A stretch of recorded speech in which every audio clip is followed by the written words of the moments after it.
All right, so where are we?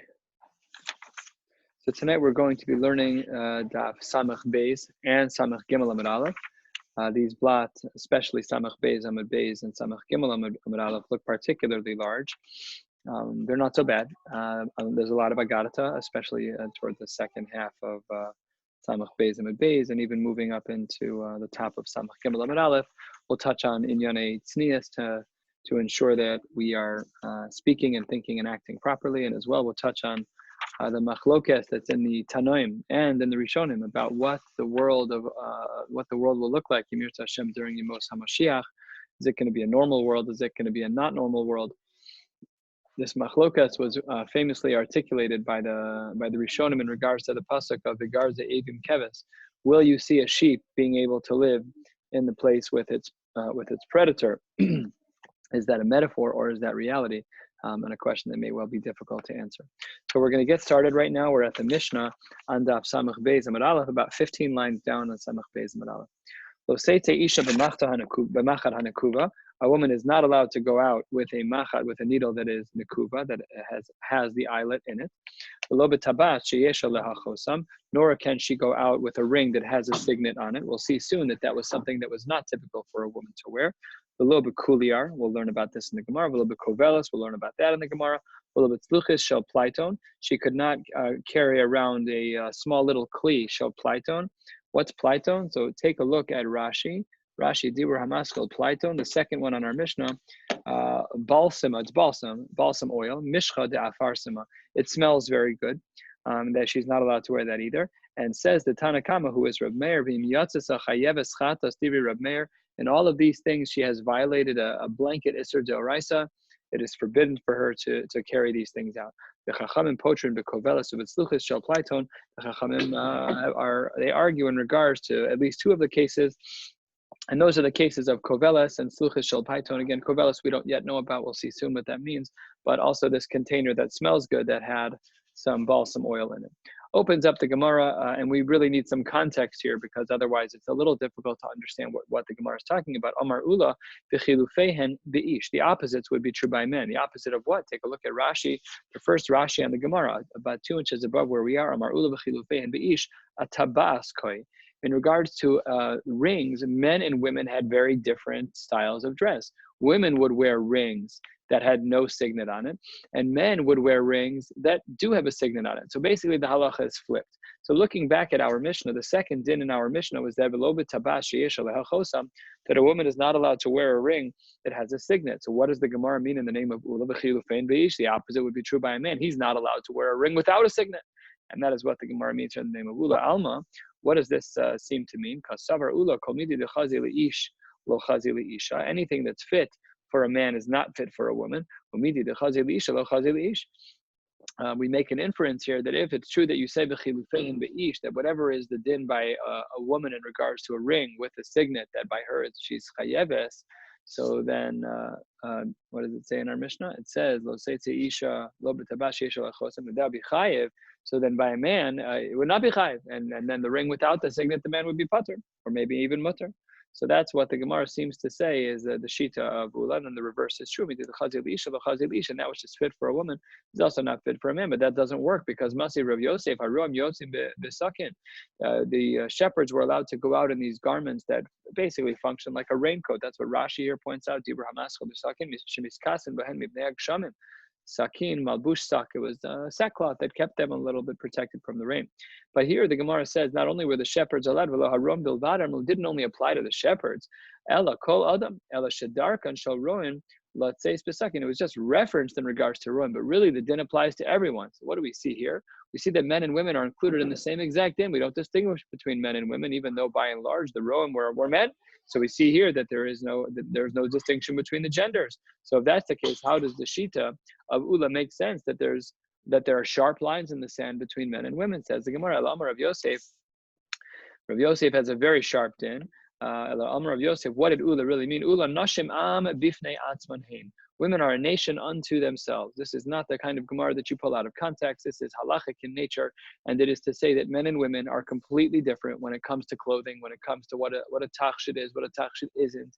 And that's what Ula meant, v'chilufein b'ish, not to say that everything is always opposites, but if there's something that's particular to a woman or particular to a man, that it plays out that way, that their chiyuv would be inverted. What for one it might be a chiyuv chatas, and for the other it could be mutter. It says the Gemara, even that's difficult to understand. Second of the widest lines, Samach Beis Meral, Beisive Abaye. Abaye asks a question from the Tanaim. This is a Tosefta in Eruvin, and says the Gemara, Hamotze Tefillin Machnisan Zug Zug. Let's say you find many sets of tefillin. I just gave this example the other day. Many sets of tefillin outdoors on Shabbos, and it's a place where they need to be protected. It's raining. There are animals. There are gun of them. So you're concerned about them. It's also may just not be covered. They could be on the ground. They need to be treated with proper cover. Says the Gemara, who's allowed to bring them in? Echad ha'ish ve'echad ha'isha. Doesn't make a difference. Men or women. A woman can put on tefillin. So how can it be that we know that women are exempt from tefillin, and Ula says that women are nashim am bifnei atzman, that women are basically a people unto themselves? How then can we say in this Tosefta that women are allowed to bring in tefillin on Shabbos so they can put on? It doesn't mean bring them and carry them. They can't carry them. They have to wear them. They have to wear them. So if women are nashim am bifnei atzman, how can it be that they're going to be wearing? Very difficult to understand. If you want to say that women are their own people, that they're totally distinct and separate from men, tefillin is a mitzvah saseh she'azman grama. So they're exempt. So if you want to say that nashim are am bifnei atzman, that they are their own people, then definitely this Tosefta should not allow a woman to put on tefillin. It's a mitzvah saseh she'azman grama. Klape her, that these tefillin are not shaykh. Big machlokas in the Rishonim, Rambam and the Ramban, is a woman allowed to put on tefillin in regards to mitzvot saseh she'azman grama? Would she make a bracha? Sfardim say no, Ashkenazim say yes. Separate of all of that, we have chumras by tefillin that we don't allow women to wear tefillin either way. Nevertheless, the Gemara's question is very strong against Ula's. Answers the Gemara, no, we can keep Ula's shita alive and well. How do we keep Ula's shita alive and well and that women are an am bifnei atzman? Says the Gemara a little bit more than halfway down, 5-6 lines down in the widest lines on Samach Beis Meral. Pasam Kasavar Reb Meir. Here we have an opinion that most of us may not be familiar with. Says the Gemara, Kasavar Reb Meir, Laila's man tefillin. He holds that you can wear tefillin at night with a bracha, no problem. Absolutely fine. The Shabbos man tefillin. These are two things that are jarring for us. We specifically treat night that we're not allowed to wear tefillin. We specifically say that Shabbos is an os and tefillin is an os. So because we have Shabbos, we don't need tefillin. Pasha, that's obvious to us. But Reb Meir held, no, that by Shabbos and by night, that it was still zman tefillin. And therefore, havale mitzvah saseh shelo azman grama. Therefore, a woman is shaycht by the mitzvah of tefillin. The whole mitzvah saseh shelo azman grama, nashim chayavos. And women, according to Reb Meir, women are obligated to wear tefillin. And if that's the case, Ula can still hold to his opinion that nashim are am bifnei atzman. That's fine. It doesn't uproot what's happening here, because the Tosefta, which doesn't distinguish between men and women in regards to the case of tefillin being brought in, she's chayiv in tefillin, because according to her mayor, mitzvah saseh shelo azman grama, because we don't have limitations of tefillin at night or on Shabbos.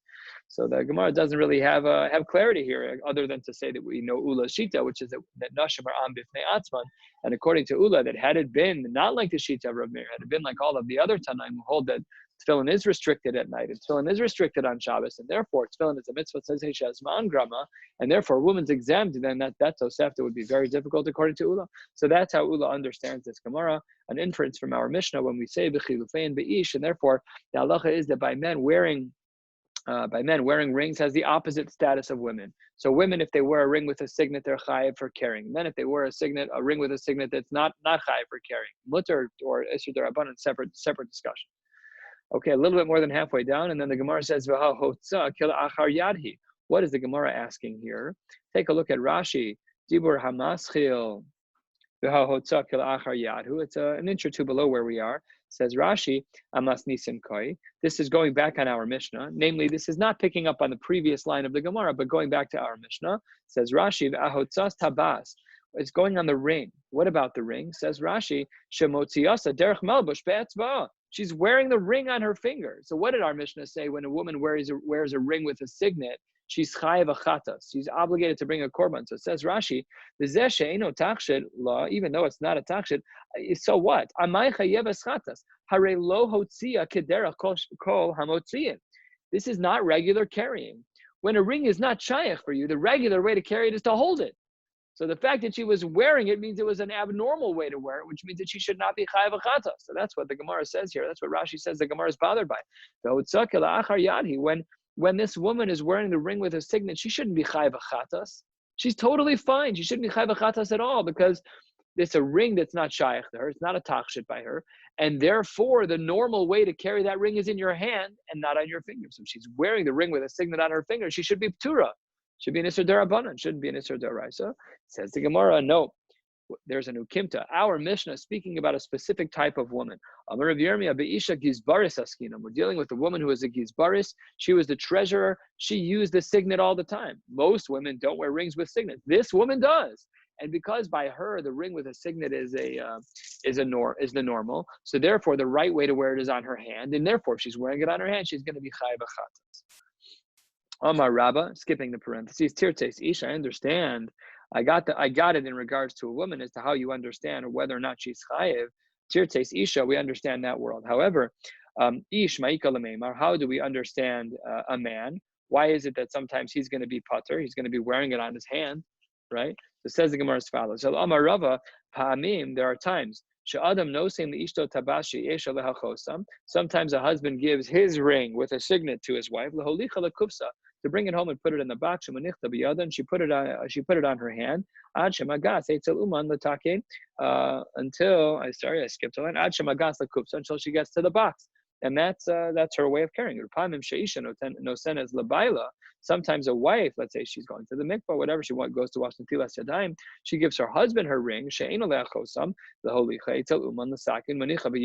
puts it on his hand. So there are times when both men and women can be pater or chayiv, depending on the application of how they're wearing it, whose ring it is, and what type of ring it is. All of the variations, we could make a nice chart, and we would be able to explain it. But that's how the Gemara analyzes this piece of the Gemara to understand that men and women are different in regards to how they wear their ring, and whether or not if one wears a ring as one wears a ring, even though by them it's not a tachshit, it's really a man's ring, or vice versa, whether or not that would be chayav. Says the Gemara, 3/4 of the way down, ve'lo b'kuliyar, ve'lo b'kovelas. What are these things? My kuliyar, amar Rav machbanta.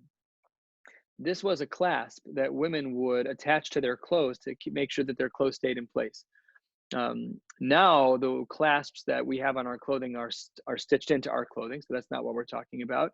So I would imagine, sometimes we had these for like our kids' gloves so they don't lose their gloves. It's this small suspendery thing. It's stretchy. It has the stretch elasticity. It has a clasp for your shirt here and a clasp to the glove so the kid doesn't wear it. So maybe it's not exactly that, but it's an item that's separate of the garment that does keep the garment in check. So just to keep that in mind, maybe that's the kind of thing we're talking about here.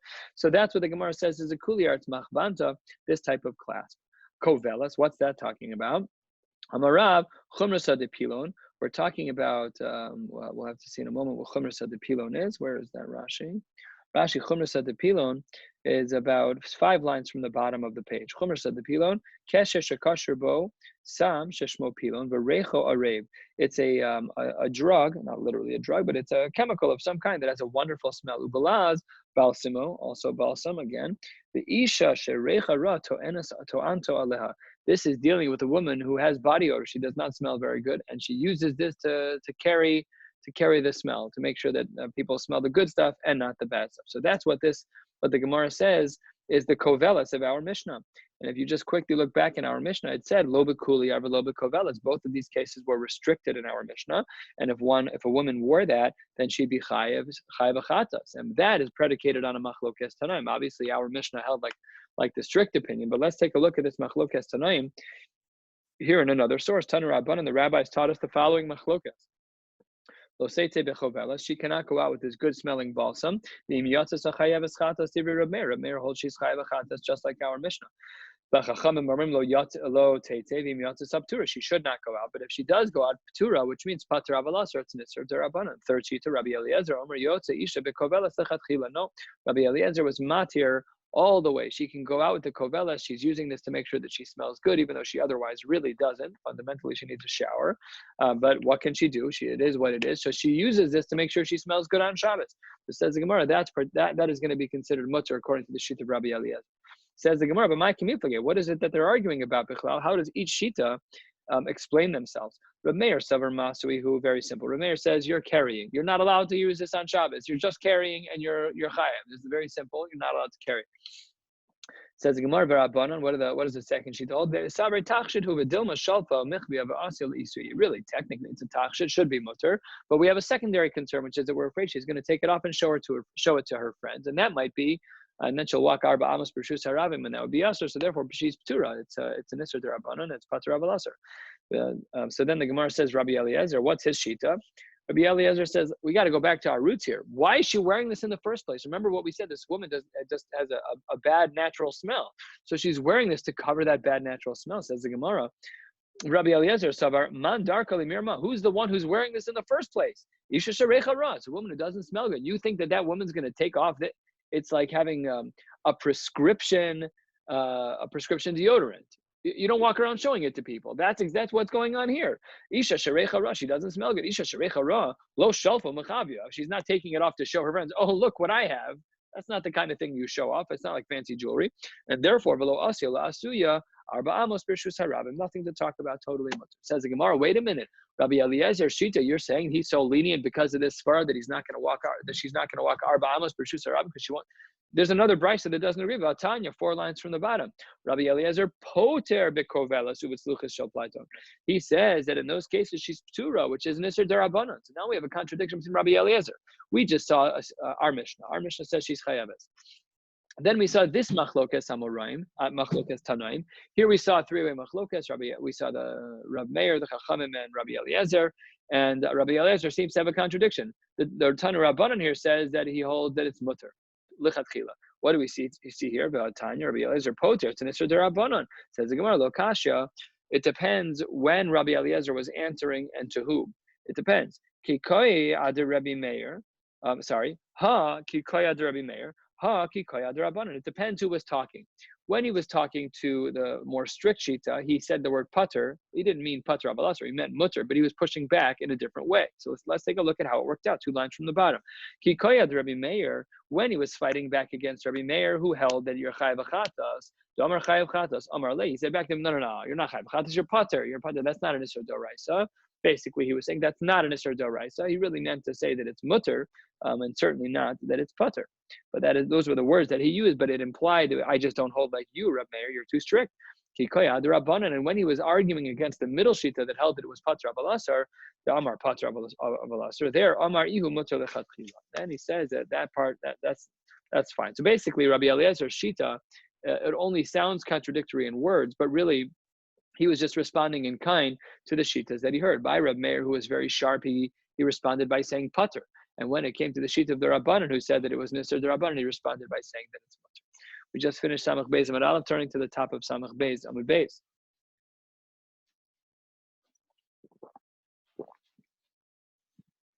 Umay Reb Meir.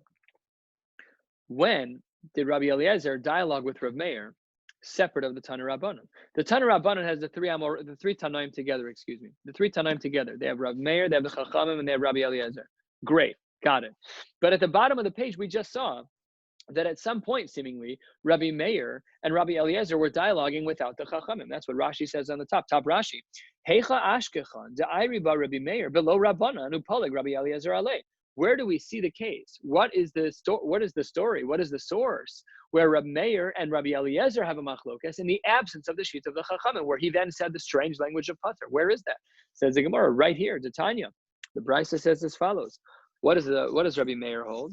Rabbi Meir says, Lo seitze isha b'maftech shebiyada. A woman is not allowed to go out of her house with a key that's in her hand. V'im yatzas, if she goes out, chayeves chatas, divrei Rabbi Meir. Good. Rabbi Eliezer poter bekovelas uvitzluchis shel paiton. Talk about a non sequitur. What is Rabbi Meir talking about? A key in her hand. What is Rabbi Eliezer arguing? Sorry. She's not allowed to go out with the kovelas, with this good smelling stuff and this luchis shel paiton and the balsam oils. So says the Gemara, koveles man dekar shmei. You want to tell me that he's arguing with Rabbi Meir, that Rabbi Eliezer is arguing with Rabbi Meir about Kovelis in this case? Rabbi Meir never mentioned Kovelis in this case. That's not a precedent. That's not the case where we see Rabbi Huda, where we see Rabbi Meir and Rabbi Eliezer arguing. Rabbi Meir doesn't even talk about the case of Kovelis. So how can you say that this is where they're arguing about Kovelis? Granted, Rabbi Eliezer talks about it, but maybe he's talking about something different. So how can you say that this is the case where Rabbi Meir is arguing with Rabbi Eliezer when they're not even talking about the same thing? Third line, Samach Beis and Beis answers the Gemara. You're right. You're absolutely right. The way that we quoted the Brisa was incorrect. Chasure Mechsera. There's something missing from the Brisa. V'hachik tani, and this is how it should read.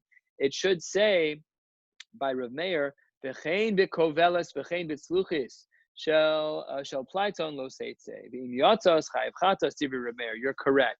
So really now we have a good case. We have Rav Meir talking about, granted, the key that's in her hand.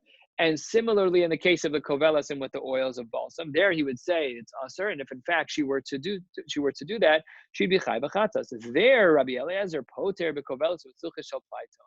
And in this brisa, we have a continuation that we don't have anywhere else, not in the initial version of this brisa, not on the previous page. When is this machlokas applicable? Between Reb Meir, who says chai v'chatas, and Rabbi Eliezer, who says poter. That is only ksheyesh bahen bosem. That's only true if there's actually some spicing inside the container that's holding this, that should be holding the spice. However, aval ein bahen bosem, if it's empty, chayeves, then everyone seems to agree that she'd be chayiv because you're carrying the kli. When there's something in the kli, we don't measure the kli against the contents of the kli. So if I'm carrying a cup of water and the shear of water is too small to be chayiv, I should be pater. But if the cup is empty, then I'm holding a kli, and then I should be chayiv. But if there's something in the kli, that's the inference here, very subtle, is that when is this machlokes Rav Meir and Rabbi Eliezer? That's when there's some liquid, some oil left inside the bosem. But if in fact it's empty, then the kli is functional in and of itself. It's considered a kli on its own, and then one would be chayiv. It says the Gemara, Amar Avada Barava, what do I see from here? Zosomeres, I can learn the following.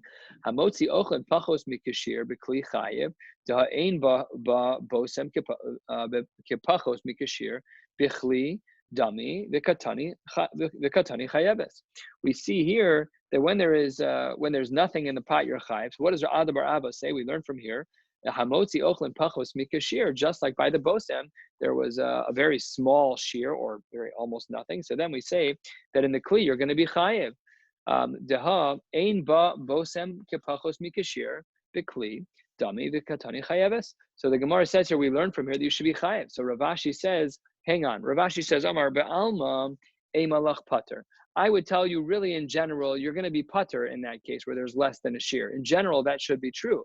The shiny hacha delese lemamasha klal. Here, we're not talking about a container that has a little bit in it. That was the assumption of the question, that there was a little bit of bosem left, some remnants left, and that's therefore similar to a little bit of food left in the kli. Maybe you should be pater. Says the Gemara, no, there's nothing in there at all. Take a look at Rashi, just to our left, about a half an inch down. Dibur hamaschel v'shani hacha leika lememar nasa kli tafa l'reach she'ein bo shum mamish. There's nothing in there at all. Afilu pachos mikashir lo mikri. It's nothing. Nothing at all. But when it comes to food, aval, in a dish where it's pachos mikashir, but davar sheyesh bo mamish, nasa kli tafa lo pater. So basically, the Gemara makes a distinction to say as follows. When there is a kli, and there's actual food in the kli, just less than a shear. Let's say the shear is a kazayas, and you have half of a kazayas. So because there's food in the kli is batal to the food. But because the food is less than a shear, you're pater. But if there was no food in the kli, you'd be chayiv, and that's the case with the bosem, because there was absolutely nothing inside the kli. There's nothing that you could pour out. It just smelled good from what was initially in there, but there was nothing you could pour out. So that's the way the Gemara answers this question. Let's speak a little bit in terms of some hashkafa of what we do in Siman Tav Kuf Samech in the post-Churban era. Reishis Shemanim Yimshachu, that the head of oils one should anoint themselves. I'm Rabbi Yehuda Mershmuel Zeb Plaiton, that's this good smelling balsam. Masiv Rabbi Yosef Afal Plaiton Gazer Rabbi Yehuda ben Bava V'lo Hodulo. Rabbi Yehuda ben Bava in the Churban era wanted to make a gzera on the Plaiton as well because it smelled very good, but no one kept it. The Yamris Mishum Tainug, and if your argument is that the reason why we shouldn't allow it is because of Tainug, is because it's something that's enjoyable, Amai lo hodulo. Why didn't they agree with Rabbi Yehuda ben Bava? That's something that's enjoyable. We shouldn't have things that are very enjoyable in a post-Churban era. Once Mashiach comes, once the Beis HaMikdash is rebuilt, then we can fill our mouths with laughter. But if this is a davar shel tainug, that is Platon, then we should have followed Rabbi Yehuda ben Bava and said that it's usher. Amarle Abai says, if that's true what you're saying, well, the ta'ameich, according to you, when the pasuk says Hashosim b'mizra keyayin, Ravami v'Ravasi chad amar kinishkenin, the chad amar shemizrakin kososein zelazeh hachinami da'aser.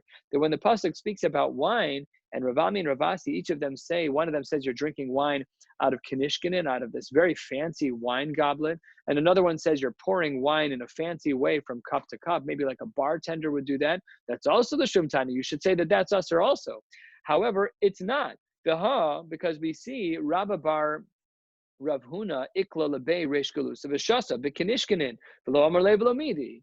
So you want to say that if you're saying that the Platon should be usher because of Tainug, then all the wine should be usher because of Tainug, because that's Geshmak too. And yet we see that that's not the case. So therefore the Gemara lays down the law in regards to how we decide that which should be usher in a post-Churban era.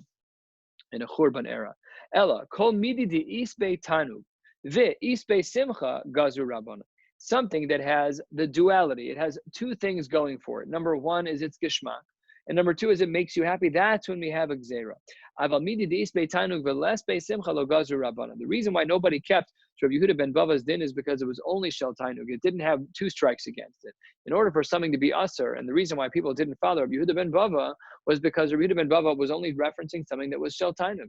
But when something is shel tainug and shel simcha, then it becomes usher because of the churban. Ayin Simon Tav Kuf Samech, that a lot of these halachos that are there setting, and some of these we've discussed. Women in every generation shouldn't wear a certain type of jewelry, leaving a place at the table for Mashiach. The Ama al Ama Chaluk by a person's doorway to make sure that we remember that Mashiach's not here. Saying Shir Hamalos, the Shla, what this is the minhag that we have of saying Shir Hamalos, all of that is all the same. And really, during the week, one should also be saying Al Naharos Bavel. Uncommon that people do it, but it's the same Shla. The same Shla is of the opinion that one should say Shir Hamalos, is of the opinion that during the week, one should say Al Naharos Bavel. When I was a kid in camp, they sang it at every meal. Al Naharos Bavel. We say, I still have the tune etched into my head from when I was a little child. We sang it all the time. That's Kedasu Kedin. That. Well, I mean, it's a minhag, but it's the minhag of the Shla that we follow by Shabbos and by Yontif. We should follow it here too. All right, we're going to get into some Agadata here. I'm going to be reading the psukim from the side so that I read them correctly. The pasuk opens at the two dots here, 1/3 of the way down. Hashochvan al mitos shein, someone who is lying on a bed of ivory, v'sruchim al arsosam, and it's saturating the beds, and it's not good. Amar Rav Yossi Reb Chanina, v'lamid shahim mashtinin mayim bifnei mitosein arumim. That people would be urinating right next to their beds, not tzanua. It says the Gemara, that's a problem. That's a big problem. Why doesn't that work? Megadef ba Rabbi Abo. He was shocked by such a recommendation. Why was he shocked by it? Because this is what the pasuk says later. That you're going to go into galus.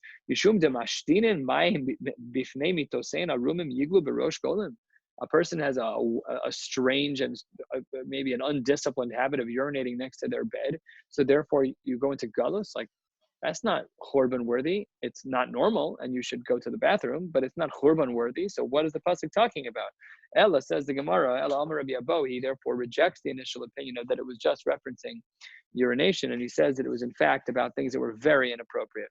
Amar Rabbi Abo, what is this pasuk talking about that leads to galus? Elu b'nei Adam. These are the kinds of people. Shayu ochlin v'shostem zeim zeh. It's people who have meals together with others.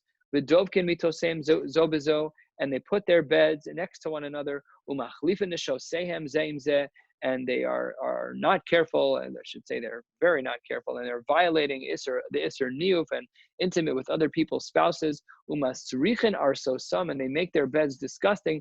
V'shech vazer she'enu shelahen, with intimacy, with shech vazer that doesn't belong to the right people. People are being intimate with the wrong people. Amar Rabbi Abo, continues the Gemara in the name of Rabbi Abo, Ba'amri la b'masnisa Tana. Some say it was written in the times of the Tanaim. Gimel dvar mevin es ha'adam li'de'anius. There are three things that brings a person to being poor. Ve'elu hein. Number one, there are three things that makes a person poor. Hamashtan mayim bifnei mitaso arum, a person who urinates next to their bed undressed. Umizalzal b'netilas yadayim, someone who's not careful with washing their hands. V'sheishto mekalalto b'fanav, and a woman who calls out her husband in front of him. We will now look at all three of these things to make sure that we are in a good place and not violating these isurim. Says the Gemara, Hamashtin mayim bifnei mitaso arum amar Rabbi lo amran. When does this apply? Ela demahader ape lepurye. That's when you're facing your bed. About levroi, but if you're facing away from your bed, leislanba, that's not problematic. What about another aspect of this? Mahader ape at lepurye. Even if you are facing your bed, nami lo amran. That's not where the curse is from that you're going to be poor. Ela laara. That's only when one urinates on the ground. About bimana, if it is into a kli, leslanba, that's not problematic at all. Well, what about the case of umizalzal b'netilas yadayim? Here we have a machloket. Amar Rabbi lo amar no de lo masha yadei klal. When is a person going to be an ani? That's when they don't wash their hands at all. That's different. Talking about netilas yadayim for achila. That's totally different. However, aval masha v'lo masha less lanba. If a person washes their hands, but they don't really wash their hands, what does that mean?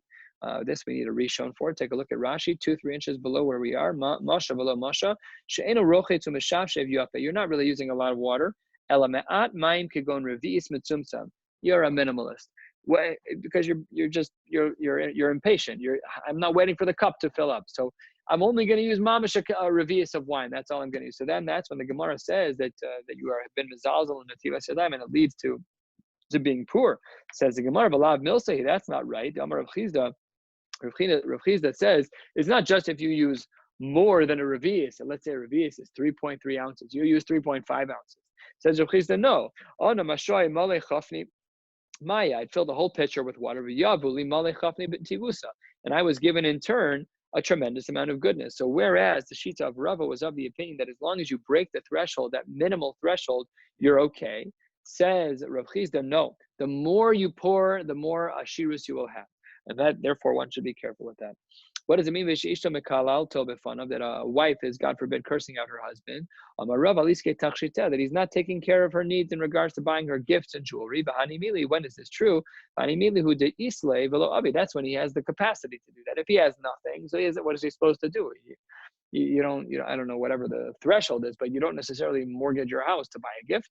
But if you mamish have no money, that's a problem. If you have money and you're not being a good husband in that way, then yes, that's going to be an ona shavashira, an ona shavanius. It's going to be bad for you. 2/3 of the way down. Darash Rabba Bereder Raviloi. My dechsiv. What does the pasuk mean when it says Vayomer Hashem Yan Ki Gavhu Benos Tzion? What does that pasuk mean? That Hashem was responding. This is a reference to Galus in regards to the Benos Tzion, to the girls of Tzion. What were they doing wrong? They were standing up in a way that was very straight and very prominent and kind of showing themselves off, and that was not right.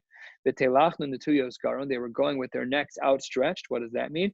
They were walking heel to toe, meaning they were walking very slowly so people could take time to look at them. Very inappropriate, very flaunting. Umisakros, that's not how you say that word. Yes, it is. Umisakros einayim, they would color in their eyes. Dahava milan kuchla einayhu umiramzan. Not only would they color their eyes, but they were making these like eye signals toward the men, which is very inappropriate. Haluch v'tifuf, what does that mean? Haluch v'tafov. The pasuk says shahi mahalchos aruka b'tzad kitzara. The women would stand in a way where they would stand out. A woman who was tall would stand next to someone who was short, and vice versa, so that they would stand out. Uviragleihen te'akasna. What does that part of the pasuk mean? Amar Rav Yitzchak debei Rabami malamish shematilos mor ve'afar simon bin alehem.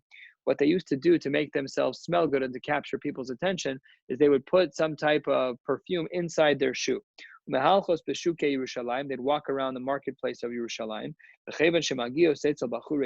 they would see the yeshiva boys, they'd move around their foot. They'd kick the ground, move around their foot inside their shoe, and make the perfume spread around. And it would make the smell waft. It would make a person have a tremendous amount of Yetzer Hara. In fact, the Rambam writes in Hilchos Yisurei Bia that to smell a woman's perfume with intent is an Isser Derabbanan. It's one thing if you smell it incidentally, you're in the same room as them, and you don't have any negative intentions at all, and nothing inappropriate. But at the end of the day, if one does so intentionally, that's an Isser Darabanan, and maybe which one that could lead to an Isser Doraisa. But certainly just to smell it, even with no other Hirhurim, to smell it with intent of Hana, so that is problematic. My Puranusehim, what was the consequence for these women? Not good. Kidadarish Rabba Barula, as the pasuk says, V'haya tzachas bosem mak. What does that pasuk mean? Mak yeh, that under the bosem, under the good smelling would be rotting. Makom shahayu misbas mosbo, where they would put these good smelling perfumes. Nasan nemakim nemakim, their skin would rot. They'd get these their skin would degrade. Very unhealthy. The sachas chagura nakfa, underneath their belts. They would also have some wounds. Makom, and what does that part of the pasuk mean? Makom shayich chaguros ditziltul nasan nakafim nakafim, under the garments that they wore that were not the right kind of garments to wear, or they were flaunting, so they would get these types of bruises. The sachas maase miksha karcha. What does it mean that they'd be bald? Makom shayim miskashtos bo nase krachim krachim. When they do their hair in a particular way, they'd end up with bald spots for being inappropriate. The sachas psigil mechagores sakim. What does that mean? These were psigil. That's a notricon. Rashi points out psachim hamevim lidegila yihu lemachgores sak, a reference to the makom hatorev, to a woman's private parts. That psachim hamevim lidegila yihu lemachgores sak, that will lead to machgores sak, to the wearing of sackcloth. So all of these behaviors were not embraced. Obviously, they're all halachically usher in their own right. And just in general, it's true. Nothing halachic in particular here. It's just rather obvious. This type of flaunting is outside of the lines. Is it necessarily the case that any one thing has a din in Shulchan Aruch? Is it usher to kick the ground so you make something smell a little better? Is it usher to wear perfume? Probably not. But this Gemara is not only referencing halachic things; it's referencing an approach, hashkafic things. We'll see more about this toward the bottom of the page. Ki sachas yofi, in place of beauty. What does that mean? Amar Rabba. This is a phrase that people used to say in the times of Rabba, 4th century Amora. We're talking around the year 400. Maybe a little earlier, 350. They would say, Chalufe shufra kiba. The swap, the replacement of beauty is sores. This pasuk, I have to just read this correctly. It says, V'sipach Hashem kod benos Tzion. What does that mean?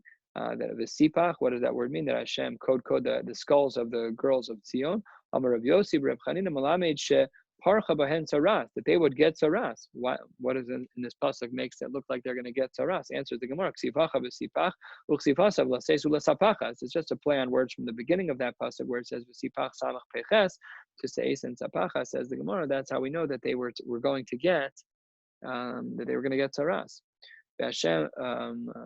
How does this pasuk read? The pasuk says v'Hashem pashein ye'areh. What does that mean? Very strange words here. So Rashi says pashein, 3 lines from the bottom. Rashi says kmo pischehen, again a reference to the makom hatoref, to a woman's private parts. It says the Gemara, Rabbi Shmuel Amar, Rabbi Shmuel Chad Amar shenishbechu kikiton. One said that they would then begin bleeding in significant volume, more than was normal. Rashi points out it would be dam ziva. That's what Rashi says here. Where is that Rashi?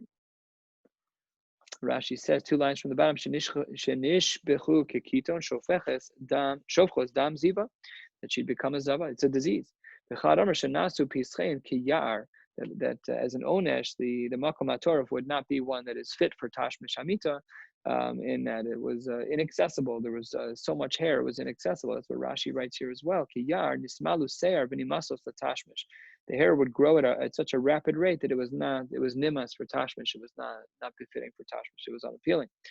Says the Gemara, 2 lines from the bottom. That was about the women. What about the men? Amar Rav Yehuda, Amar Rav, Anshe Yerushalayim, Anshe Shachatzim. The men of Yerushalayim at this time were not kishmak. They were doing things that were not appropriate. What were they doing? Says the Gemara, Adam Omer lechavero. A person would speak with innuendo. All of these cases of innuendo, Rashi will explain. We'll move quickly through them, but all of them are cases of innuendo that were inappropriate, should not be done. Adam Omer lechavero b'masa ad tahayom. What meal did you have today? Bepas amila or bepas she'eno amila.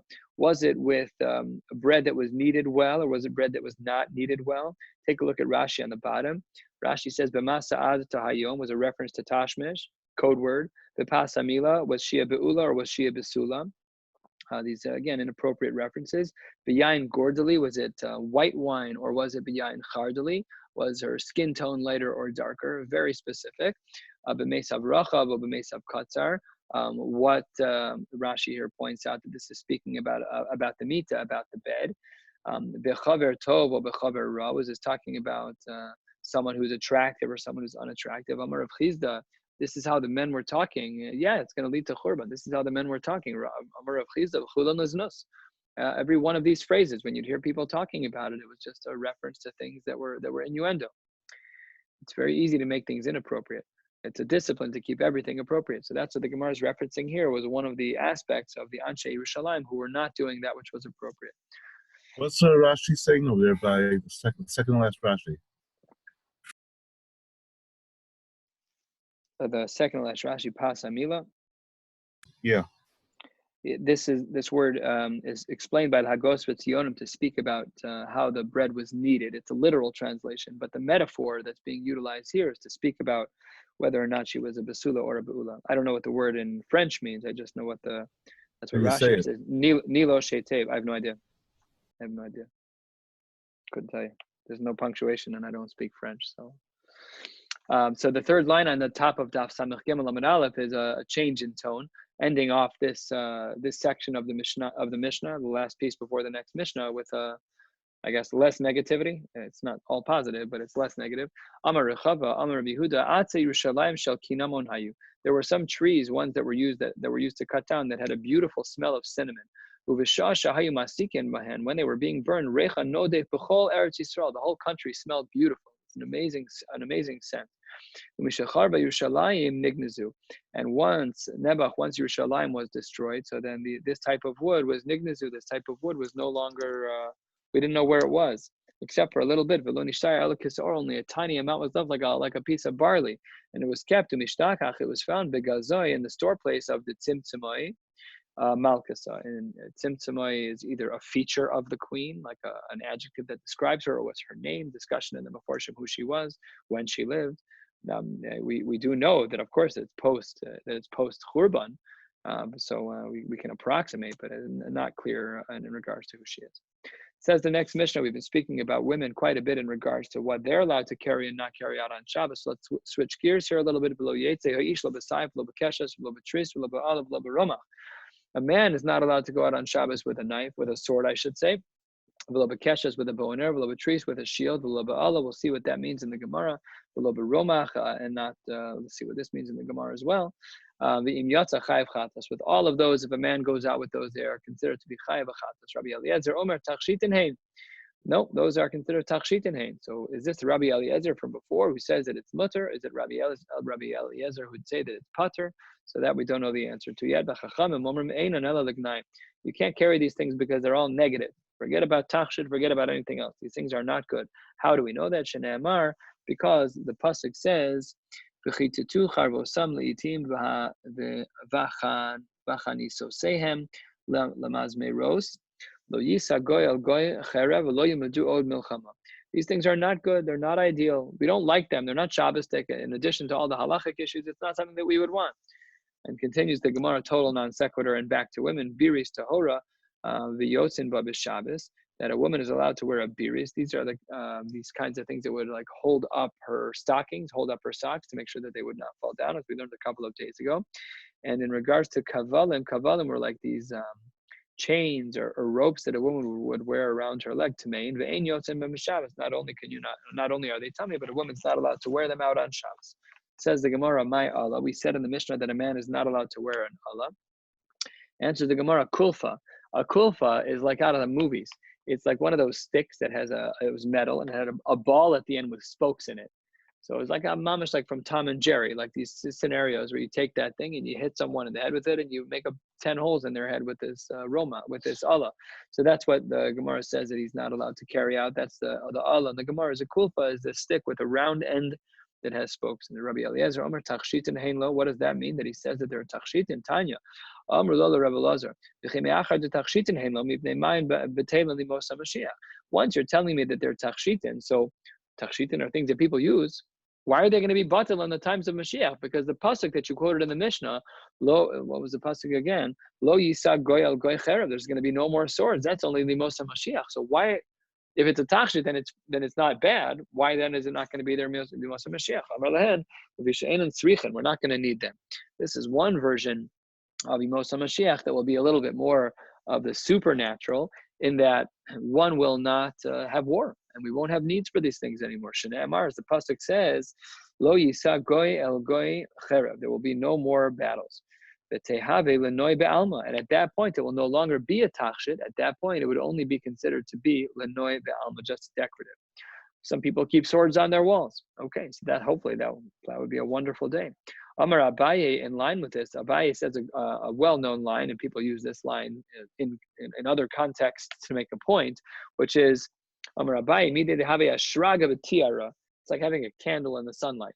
What's the point? You just blow out the candle. You don't need a flashlight when it's sunny outside. You don't need a candle when it's sunny outside, and you don't need kalim for war when there's no war. So that all of this is within realm number one of how we view the Yemos HaMashiach, is that this supernatural world where there is no war. Halavai. Upliga de Shmuel. This is against the opinion of Shmuel. What does Shmuel say? Shmuel ein bein ha'olam hazeh Yemos HaMashiach el shibud malchios bilvad. Shmuel says, no, come on, life is going to be normal. There's going to still be war, and we're going to still need the sword. We're going to need the romach. We're going to need the Allah. It's not going to change the way you think it is. Tosfos is bothered by this. Take one short Tosfos on the page. Let's learn it. It says Tosfos, ein ben olam hazeh Yemos HaMashiach. That's not true. Afal gav da'ashta ein Yerushalayim ve'ein Beis HaMikdash. What do you mean? Yemos HaMashiach is going to be a Beis HaMikdash. So why are you saying the only thing that's different is Shibud Malchios? It's not only a question of Shibud Malchios. It's also a question about Yerushalayim and the Beis HaMikdash. Everything's going to be there. So when this Mishnah, when this Gemara, it's a Mishnah in Megillah, when the Gemara is quoted here, when it says that there's no difference, the world of Shmuel, that the world's going to be not supernatural, the world's going to be natural, but there's also going to be a Beis HaMikdash. So says the Gemara, the Ein Bain was non-specific. It doesn't mean to say that the only difference is Shibud Malchios and that there's not going to be any war, but there will be other differences as well. But Shmuel was of the opinion that it was going to be more of a natural world. Then says the Gemara as follows. So there will still be poor people. There will be no withholdings of the poor from the land. This supports the opinion of Rabbi Chia bar Abba as well. Rabbi Chia bar Abba called the Nevi'im lo nisnavu ela limos HaMashiach v'lo olam haba ayin lo rasam elokim zulasecha. All of the Nevi'im, they only gave glimpses into Yemos HaMashiach, and the glimpses were more normative. However, by olam haba ayin lo ras elokim zulasecha, none of the Nevi'im had a glimpse into Olam Haba. Nobody had a clue. Some say Rabbi Eliezer, that this whole conversation was done very differently. We started the Gemara by saying Rabbi Eliezer was from one camp and Shmuel and Rabbi Chia bar Abba were from another camp. Let's see how this version of the Gemara plays out.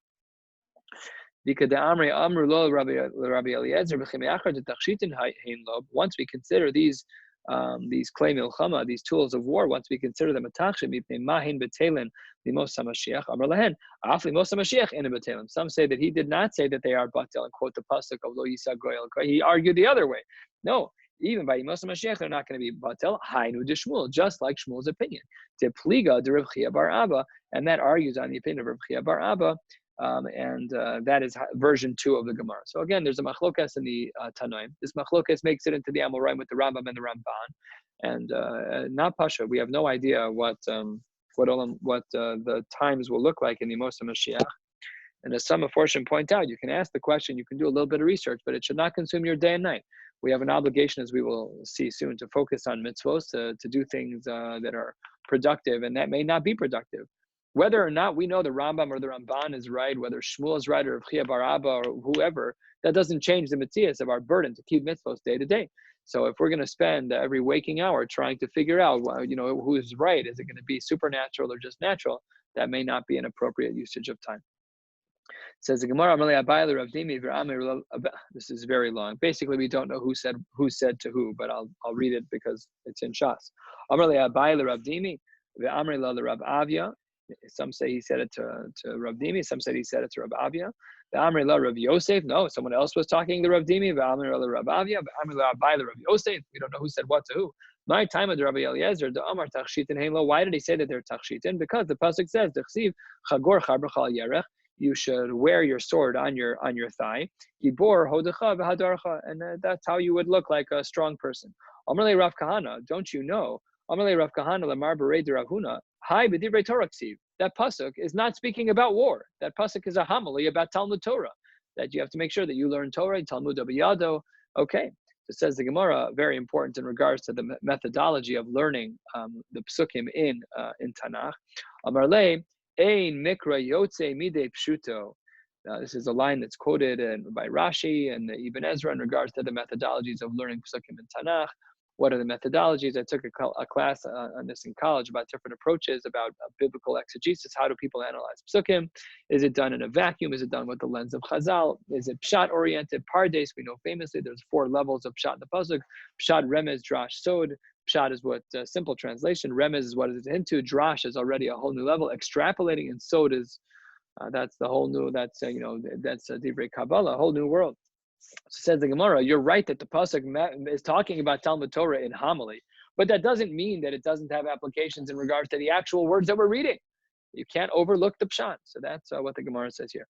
Amar Rav Kahana. Rav Kahana says, he was a 3rd century Amor, I believe. Kad Havina bar Tamnes Reshim. When I was 18 years old, and by that time, V'havi Gemirna Leila Kule Talmud, I had already finished all of Shas.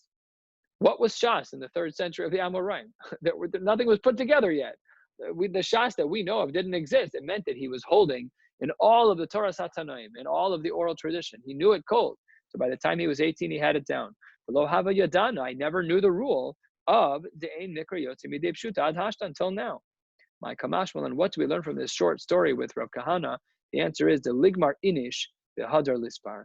You should learn, and you should learn, and you should learn, even if it's not clear. V'hadar lispar, afterwards, you should try to make it svaradik. You should try to make everything click. We're not always going to understand everything the first time around or the second time around. The Gemara in Chulin indicates that I think it's in Chulin, that a Rabbi taught something to his Talmud over 400 times. Not everything is clear the first time around. That's okay. We plow through and we push through. This is a very important idea for Daf Yomi in particular, because sometimes it's hard, just fire hose of information. We're not going to remember everything, but we have to push through and try to finish the material. Ligmar inish, you should finish the learning. The hadar lisbar, and then we should try to go back and gain clarity. That's what it says to learn 101 times, right? Yeah, that's what the Gemara in Chulin there says. That's a different Gemara. The Gemara there says that someone who learns something 100 times is different than someone who learns something 101 times, because the level of richness of learning can change. Even with one more by 100 times, you know the Gemara by heart. You know every word by heart. You know every Rashi, but 101 times, if you're learning the right way, so then you'll have a much greater tfisa. Siman Zaros, this is just a mnemonic for what's coming up. And now we're going to see a number of Gemaras that speak about the value and the power and the beauty and the reward for Talmud Torah. You have two Jews, 2 Yidden who are sharpening each other. They're talking and they're pushing back and forth on each other to make sure that it's clear. They understand what's happening in the Mishnah Brura. HaKadosh Baruch Hu matzliach lehem. HaKadosh Baruch Hu will bless them with hatzlacha. Shne'emar, as the pasuk says, v'hadorcha tzalach, your path will be successful. Al tikri v'hadorcha ele v'chadadcha, when you're sharpening each other, you'll have hatzlacha. Not only that, ele she'olam legdula, you yourself will become a gadol. Shne'emar tzlach rachab, you'll become great. Yachal afilu shelo lishma. What if I'm only that guy? I'm the one who's having that chavrusa screaming at the top of my lungs in the base measure so that I look stark. But it's only for me. It's not l'shem shamayim. It's for me. Talmud lomar al dvarim es, only when it's coming from a good place. Yachol im hegis daito. What if you're doing it for gaiva purposes? Talmud lomar ve'anavat tzedek. You have to do it the right way with humility. The imosin kain. If you do it the right way, zocha the Torah shenisna biyamin. You'll be zocha to the Torah that was given in the right. What does it mean, given in the right? We'll see in a moment. Shne'emar, as the pasuk says. The Torah is amazing in its right. Rav Nachman bar Yitzchak Omer zochen ledvarim shene'emru b'yamina shel Torah. You'll merit things that were given in the right of Torah. Let's see what that means. Dama Rabbi bar Rav Shila v'amri lo amar Rav Yosef bar Chama Rav Sheshes. My dechsi, what does the pasuk mean? B'yamina b'smal osher v'chavod. What do you think it means? Ela b'yamina, if it's done with the right, orech yamim, you get arichus yamim ika osher v'kavod leka. You think if you do a mitzvah with your right hand, so you're only going to get partial reward. You'll get arichus yamim, but you don't get osher v'kavod. And the other way would also be true, that if you do something on the left, you'll get only osher v'kavod, and you won't get arichus yamim. Is that real? Ella, no. Ella le miyaminin, but for those who do things with the right, and we'll see Rashi in a moment.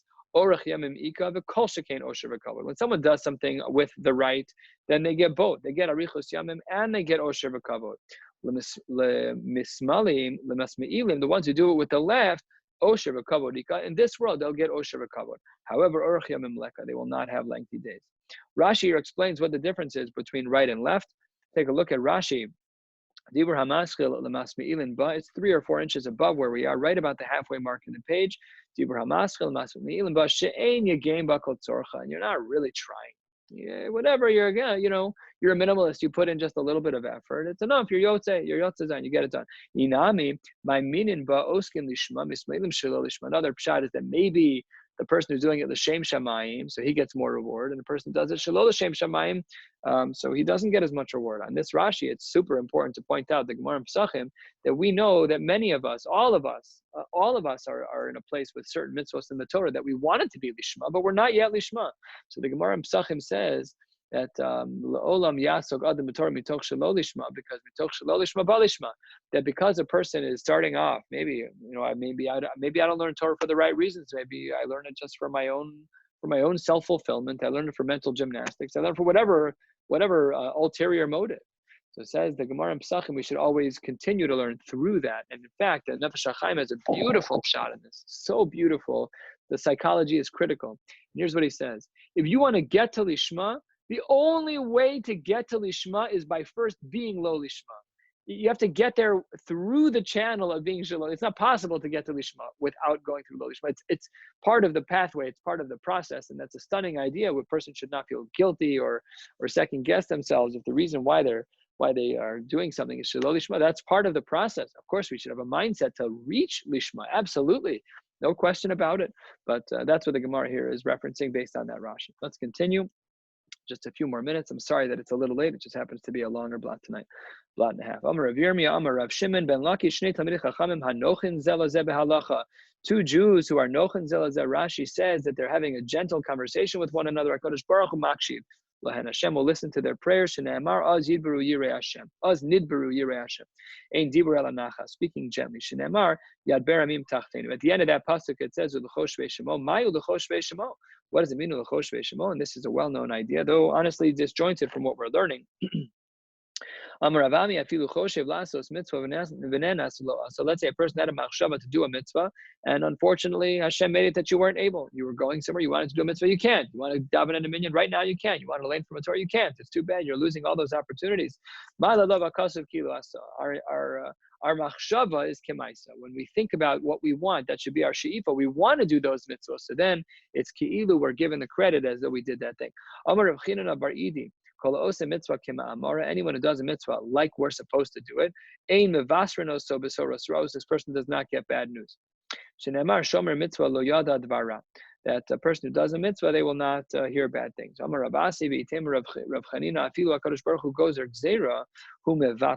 Wow, even if a person has a gzeira nebach on them, that HaKadosh Baruch Hu will protect them if they do the mitzvahs the right way.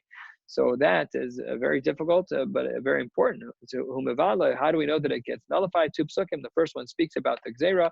The second one speaks about the bittul gzeira. Ba'asher dvar melech shiltonu mi amar lo mata. So how can you control? Hashem said that it's going to happen. The samich lei shomer mitzvah lo yada dvara. Beautiful. So a person who does mitzvahs the right way, they will not see bad things. Amar Rabbi Abba, just 5 more lines. Amar Rabbi Abba, Amar Rabbi Shimon ben Lakish, Shnei Talmidei Chachamim hamakshivin zeh lezeh b'halacha. I'm going to listen to you when I learn. You're going to ask, I'm going to listen. I'm going to ask, you're going to listen. We pay attention to one another. HaKadosh Baruch Hu shomei l'kol, and he'll listen to your voice. Hashem will hear you. Shneimar, hayosheves beganim chaverim makshivim l'kolech hashmi'ini. We're going to sit there together as friends, and Hashem will listen to you. What if you're not listening? We've all had that chavrusa where everything you say they reject. They're never open to listening to you. Maybe we were that chavrusa. This may cause the Shekhinah to leave the Jewish people. Shneimar, Brachdo dividama, that maybe Hashem will run away from us. Amar Rabbi Abba, Amar Rabbi Shimon ben Lakish, Shnei Talmidei, Shnei Talmidei Chachamim Hamadgilin Zel Lezeh Behalacha, where Madgilin Zel Lezeh, Rashi says that they gather one another. Come, let's learn. We don't have a Rebbe. Our Rebbe is no longer with us, so we can all learn together on our own. Let's make it work. So that's in a unique scenario. Karesh Baruch Hu Ohav, Hashem loves those people even more. Shnei Amar V'diglu Alai Ahava. Amar Rava, there are some parameters to this particular one, and with these two parameters, we'll close. Number one, says the Gemara, where am I? Amar Rava v'hu deyadei tzurta d'shmaisa. You have to be learning with someone who has a clue how to learn, and it's not stam. You have to have a clue how to learn. And the second thing is less lay Rabba b'mata the migmar minin. There's no Rav in the city, because if there was a Rav in the city, then you should learn from that Rav, and not only from Sheva Chavrusa, but you should also have a Rebbe as well that you make sure that you learn from.